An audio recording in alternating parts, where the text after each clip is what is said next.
Pambansa. Tuluyan ang nakaalis sa kalupaan ng Luzon ang bagyong Pepito at kumikilos na ngayon palayo ng bansa sa may West Philippine Sea.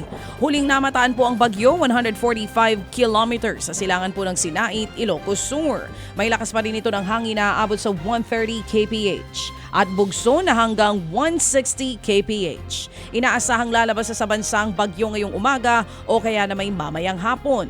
Pero may mga lugar pa rin nakataas sa signal number 3, 2 at signal number 1.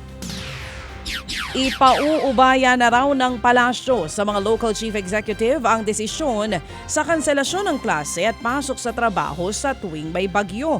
Ayon po sa Malacanang, kinonsulta nila ang desisyon sa iba't ibang ahensya ng gobyerno, kasama po dyan ang NDRRMC.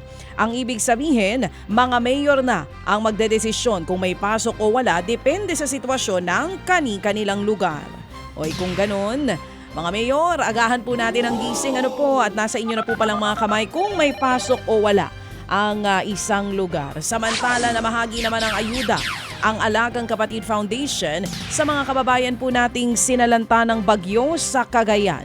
Kabilang sa hinatira ng tulong ng Alagang Kapatid ang mga bayan ng Pugay, Bag-aw, Alcala at Amulong.